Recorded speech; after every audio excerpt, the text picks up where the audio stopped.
జై శ్రీరామ్ మిత్రులారా, నేను ఈ మధ్య చాలా రకాలుగా కృత్రిమ వీడియోలు, కృత్రిమ ఫోటోలు చూశాను. అలాగే మీరు కూడా చూసింటారు. ప్రజలను మభ్యపెట్టేందుకు చాలామంది నిర్మలా సీతారామన్ కానీ, లేకపోతే ఇన్ఫోసిస్ చైర్మన్ మూర్తి గారి పేరు మీద, ఇంకా చాలా పేరు మీద, ఈ చంద్రబాబు నాయుడు పేరు మీద, ఇవన్నీ కూడా నకిలీ వీడియోలను రిలీజ్ చేసి ఏదో చిన్న డిపాజిట్ స్కీమ్ ఉంది, 22,000 మీరు కడితే లక్షలు వస్తాయని చెప్పడం. అలాగే ఏంటంటే కృత్రిమంగా ఒక అమ్మాయి ఫోటోని పెట్టేసి ఆ అమ్మాయి పేరు మీద ఇన్స్టాగ్రామ్ ఖాతా తెరిస్తే 4 లక్షల మంది చందాదారులు చేరినారు. అలాగే ఇప్పుడు ఇరాన్ ఇజ్రాయెల్ యుద్ధం జరుగుతుంది కదా, దాని మీద కూడా ఎన్నో నకిలీ వీడియోలు, అసలు లెక్కలేని నకిలీ వీడియోలు. అంటే వాళ్ళ తృప్తి కొరకు వీళ్ళు ఏమంటారంటే, మేము ఇది తాగుబోతులకు, లంచగొండులకు, ఆవారాగా తిరిగే వాళ్ళ కోసం ఈ వీడియోలు చేశాము, మంచి వాళ్ళైతే మా వీడియోలను వెంటనే నకిలీవని కనుక్కుంటారు. వీళ్ళు ఏంటంటే తాగుబోతులు కానీ, ఈ లంచగొండులు కానీ, లేకుంటే ఆవారగా తిరిగే వాళ్ళు కానీ, వీళ్ళకు అసలు జ్ఞానం అనేది ఉండదన్నమాట. వీళ్ళు ఎక్కడో పోతుంటారు, వీళ్ళ కోసమే ఈ వీడియోలు చేస్తున్నాము, ఏదో తృప్తి పడతారు వాళ్ళని అంటారు. ఇంకా తర్వాత ఈయన చంద్రశేఖరరావు ఓడిపోయినాడు కదా అసెంబ్లీలో, ఇంకా అప్పటి నుంచి రకరకాలుగా నకిలీ వీడియోలు. ఈయన గెలుస్తాడు, ప్రజలంతా ఈయననే కోరుకుంటున్నారు, పార్లమెంటులో మొత్తం 16 సీట్లు ఈయనకే వస్తాయి, ప్రధానమంత్రి పరుగులో అంటే రేసులో ఈయన కూడా ఉన్నాడు. ఎన్నోగా లంచగొండుల గురించి అయితే ఇంకా చెప్పని కలివి కాదు. లంచాలు తీసుకుంటారు కదా, వాళ్ళు కొద్దిగా అమౌంట్ ఈ చిన్న చితక వీడియోలు ఉంటాయి కదా, వేశ్యా ఛానళ్ళకు కానీ లేక పత్రికలకు కానీ ఇస్తారనమాట. వాళ్ళు వీళ్ళని ఆకాశానికి ఎత్తేస్తారు. ఇప్పుడు ములుగు సబ్ రిజిస్ట్రార్ తస్లీమా మొహమ్మద్ అంట, ఆమె కొన్ని డబ్బులు ఇచ్చేసి రకరకాలుగా ఆమె గురించి మంచిగా చెప్పించుకునేది. ఇలాగే ఇప్పుడు చెప్తున్నాను కదా, ఈ ఇరాన్ యుద్ధము కానీ, అదే ఇరాన్ ఇజ్రాయెల్ యుద్ధంలో అనేక రకాలుగా వీడియోలు వచ్చేసాయి. ఇరాన్ వచ్చేసి ఇజ్రాయెల్ మీద దాడి చేసింది, అసలు ధ్వంసం అయిపోయింది, టెల్ అలీవ్ అంటే వాళ్ళ రాజధాని నగరం ముక్కలు అయిపోయింది అని. కానీ వాళ్ళంతా ప్రశాంతంగానే ఉన్నారు అక్కడ. తర్వాత ఎయిర్పోర్ట్లో మీద బాంబులు వేశారు, టెల్ అవీవ్లో, ఇంకా చోట హైఫాలో, ఇంకా చాలా చోట్ల కూడా బాంబులు వేశారు ఇరాన్ వాళ్ళు అంటారు. అవన్నీ నకిలీ వీడియోలు అన్నమాట.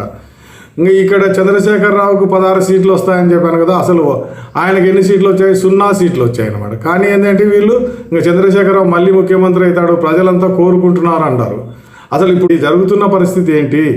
తర్వాత వీళ్ళు వీడియోలు చేసినది ఏంటి? వీడియోలు అంటే నకిలీ వీడియోలు అనమాట. ప్రజలను మభ్యపెట్టేందుకు నకిలీ వీడియోలు చేశారు కదా, వాటి గురించి కూడా నేను ఇప్పుడు చెప్తాను. అంటే నకిలీ వీడియోలు చేయాల్సిన అవసరం వీళ్ళకి ఎందుకు వచ్చింది అంటే, వీళ్ళకి డబ్బులు వస్తాయి కదా, అందుకని నకిలీ వీడియోలు అదే పనిగా చేస్తూ ఉంటారనమాట. ఇరాన్ ఇజ్రాయెల్ యుద్ధం కానీ, తర్వాత ఈ చంద్రశేఖరరావు గురించి కానీ, ఇంకా కొంతమంది గురించి కూడా, ఈ లంచగొండుల గురించి, వీళ్ళంతా కూడా ఏంటంటే డబ్బులు తీసుకునేది చిన్న చితక వీడియోలు. మన వేశ్యా ఛానళ్ళు, పత్రికలు ఉంటాయి కదా, వీళ్ళు ఆకాశానికి ఎత్తేస్తున్నారు. అదే విషయాన్ని నేను ఈరోజు విశదంగా మీకు వివరిస్తాను.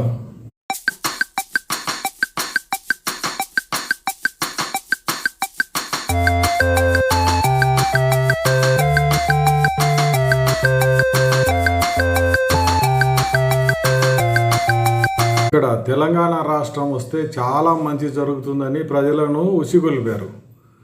తర్వాత తెలంగాణ రాష్ట్రం ఏర్పడింది. తర్వాత ముఖ్యమంత్రిగా చంద్రశేఖరరావు 2 సార్లు ఎన్నికయ్యారు. అక్కడ ఇరాన్లో 1979లో విప్లవం వచ్చేసింది అనమాట. ప్రజలంతా కూడా రాజును తిరస్కరించేసి మాకు కొత్త ప్రభుత్వం కావాలని కోరుకున్నారు. ఆ బాధ తట్టుకోలేక అప్పటి రాజు ఏం చేశాడు, ఆయన షా పహ్లవి, ఆయన దేశం వదిలిపెట్టి వెళ్ళిపోయినాడు. వదిలిపెట్టిపోతే మిగతా వాళ్ళంతా కూడా చాలా బాధపడ్డారు. అసలు తర్వాత జరిగేది ఏంటి అని. ఈ కమ్యూనిస్టులు ఏంటి చిందులేశారు. అక్కడ ఉన్న ఇరాన్లో ఉన్న అంటే పర్షియా దేశం, ఇప్పుడు ఇరాన్ పేరు వచ్చింది, అప్పుడు పర్షియా దేశంలో ఉండే కమ్యూనిస్టులు ఎగిరి గంతేశారు, కొత్త ప్రభుత్వం వచ్చింది, మేము మాకు సంతోషం అని. వాళ్ళంతా కూడా పోస్టర్లు, ఆయతుల్లా ఖొమైనీది పోస్టర్లు తీసుకొని గంతులు వేసినారు కార్లలో అందు. తర్వాత జరిగింది ఏంటంటే 30,000 మంది కమ్యూనిస్టులను ఉరితీశారు. తర్వాత ఈ మధ్య 2025లో వీళ్ళంతా కూడా మహిళలు బురకా వద్దు మాకని ప్రదర్శన చేస్తే వాళ్ళందరినీ కూడా కాల్చి చంపేశారు, కొంతమందిని ఉరి తీశారు. అంటే 22,000 మందిని చంపేశారు ఇరాన్లో. ఈ యుద్ధంలో ఏం జరుగుతుంది, వాళ్ళ ఆయిల్ డిపోలన్నీ కాలిపోయినాయి. తర్వాత యుద్ధ నౌకలన్నీ కూడా ధ్వంసం అయిపోయినాయి, యుద్ధ విమానాలు ధ్వంసమైనాయి, సైనికులు 1000 మంది చనిపోయినారు. కానీ మాదే గెలుపని అంటారు. ఇక్కడ చంద్రశేఖరరావుది అంతే అన్నమాట.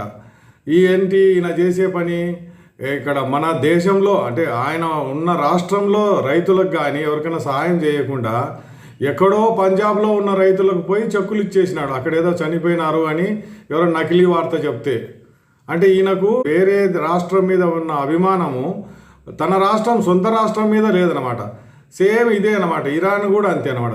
దేశ ప్రజలకు వాళ్ళ దేశ ప్రజలకు ఏమాత్రం సేవ చేయకుండా ఎక్కడో తీవ్రవాదులు ఉన్నారనుకుంటే, హమాస్ తీవ్రవాదులు ఎక్కడ గాజాలో, తర్వాత హౌతీస్, తర్వాత హిజుబుల్లా తీవ్రవాదులు లెబనాన్లో, జమ్మూ కాశ్మీర్ లిబరేషన్ చేయాలని ఉన్న పాకిస్తాన్ తీవ్రవాదులకు ఇట్లా ప్రతి సంవత్సరము $100 కోట్ల వీళ్ళు పంపించేవాళ్ళు అన్నమాట ఇరాన్ వాళ్ళు. అంటే వీళ్ళంతా కూడా మాకు సాయం చేస్తారు అని. బిజినెస్లో చైనా రష్యాతో చాలా మైత్రి సంబంధం. అంటే ఎప్పుడైనా సరే వీళ్ళు యుద్ధంలో నాకు సాయం చేస్తారు అని అనుకొని వీళ్ళందరికీ కూడా వీళ్ళు సాయం చేస్తుంటారు. ఎవరు? ఇరాన్ వాళ్ళు. అంటే వాళ్ళ దేశ ప్రజలను పట్టించుకోరు, కానీ మిగతా వాళ్ళకంతా కూడా వాళ్ళ ఆదాయం అంతా కూడా పంచుతుంటారు. ఏదో పాపం బురకా వద్దు అనే ప్రదర్శన, చిన్న ప్రదర్శన చేస్తే వాళ్ళందరినీ ఉరితీయడము, చంపేయడం అనేది ఎంతవరకు న్యాయం? మరి ఇప్పుడు ఎట్లా వాళ్ళు అనుభవిస్తున్నారు ఇరాన్ ప్రజలు? ఈ యుద్ధంలో ఎంతమంది చనిపోతున్నారు? ఎన్ని ఆస్తులు నష్టమైపోతున్నాయి?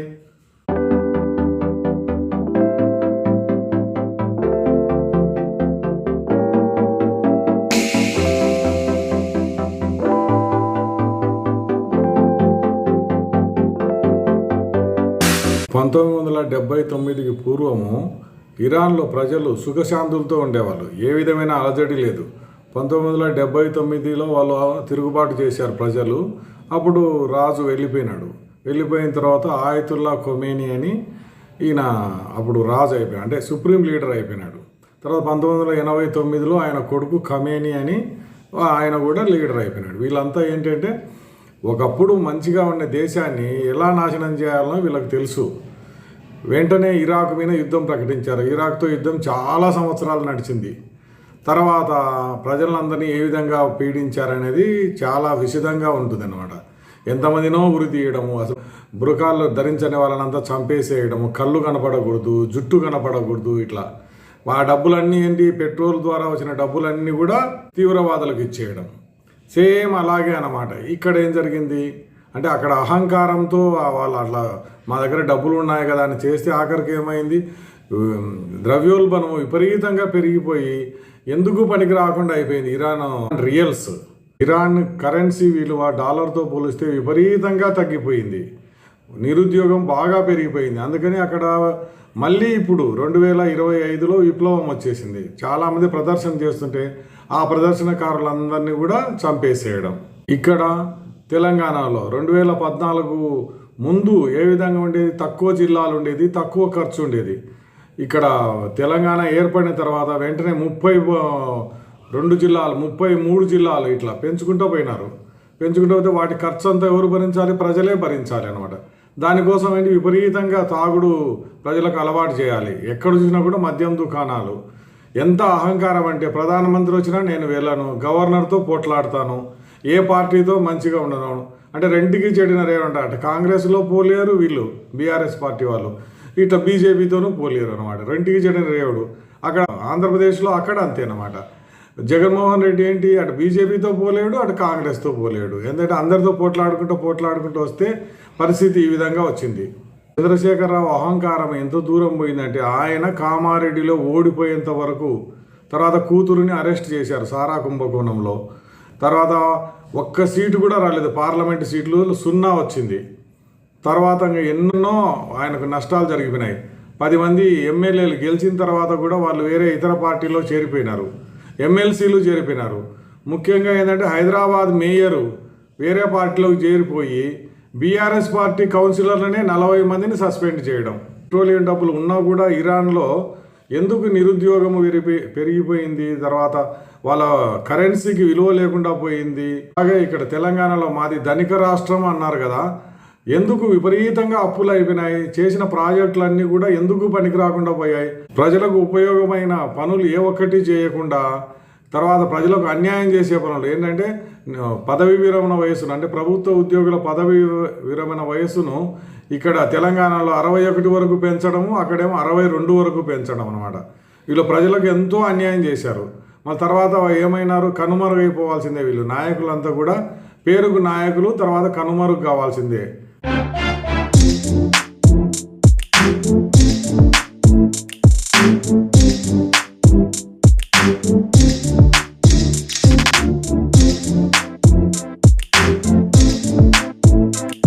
రెండు వారాల క్రితం అంటే ఫిబ్రవరి 28వ తారీఖున ఇజ్రాయెల్ మరియు అమెరికా వాళ్ళు ఇరాన్ మీద దాడి చేసేసి అక్కడ ముఖ్యమైన నేతల సమావేశం జరుగుతుంటే అక్కడ బాంబులు వేశారు. ఎక్కడో భూగృహంలో దాక్కొని సమావేశం జరుగుతుంటే మొత్తం వాళ్ళ కుటుంబ సభ్యులను, తర్వాత ప్రభుత్వంలో పెద్ద పెద్ద నాయకులను, అంటే రక్షణ శాఖ మంత్రిని, ఇంకా మిగతా వాళ్ళందరినీ కూడా బాంబులేసి చంపేశారు. ఎవరు? అమెరికా, ఇజ్రాయెల్ వాళ్ళు. అంటే వాళ్ళకు ఆ సమయము, తర్వాత ఆ ప్రదేశము అది ఎట్లా తెలుసో ఏంటో కానీ, అంటే అంతటితో వాళ్ళు నాశనం అయిపోయినారు. అంటే ప్రజలను పీడించిన నాయకులంతా కూడా నాశనం అయిపోయినారు. ఖమేనీ మరణ వార్త విన్న తర్వాత, అంటే ఆయన బాధలు భరించలేక విదేశాల్లో ఉన్న ఇరాన్ దేశస్తులు, అంటే విదేశాల్లో వాళ్ళు స్థిరపడిపోయినారు. ఈయన బాధలు భరించలేక పారిపోయినారు చాలామంది. వాళ్ళు సంతోషంగా ఎగిరి గంతులేస్తున్నారు చాలా చోట్ల. ఇప్పుడు చూశారు కదా మీరు, ఎంతమంది ప్రజలు వీధుల్లోకి వచ్చేసి వాళ్ళు ఇజ్రాయెల్కు, అమెరికాకు ధన్యవాదాలు తెలుపుతున్నారన్నమాట. థ్యాంక్ యూ బీబీ అంటే ఈయన నెతన్యాహు, ఇజ్రాయెల్ ప్రైమ్ మినిస్టర్కు. కానీ భారతదేశంలోని ముస్లింలు మోడీని నిందిస్తున్నారు. మోడీని నిందించి రకరకాలుగా తిడుతున్నారన్నమాట. అది ఎందుకో అర్థం కావడం లేదు. ఎక్కడో ఖమేనీ ఎన్ని వేల మందిని చంపిన ఖమేనీ ఒక బాంబుతో వాళ్ళు లేపేసినారు.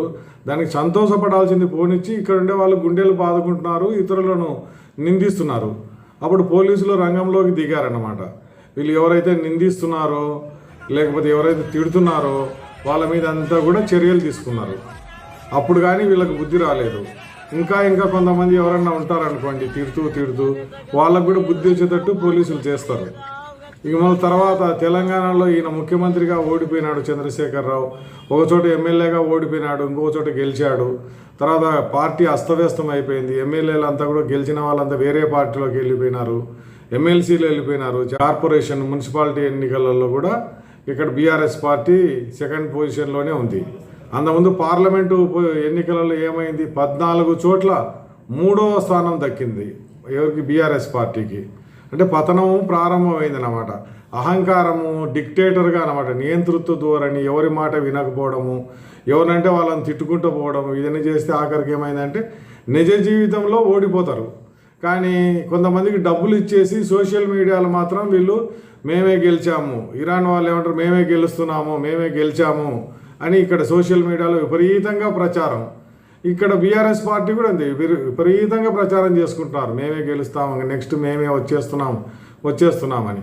కానీ నిజ జీవితం వేరు, సోషల్ మీడియా జీవితం వేరు. సోషల్ మీడియాలో ఎన్ని లక్షల మంది స్నేహితులు ఉంటారు, కానీ నిజ జీవితంలో ఒక్కరు కూడా ఉండరు అనుకోండి, వాళ్ళ జీవితం వృధా అయిపోతుంది.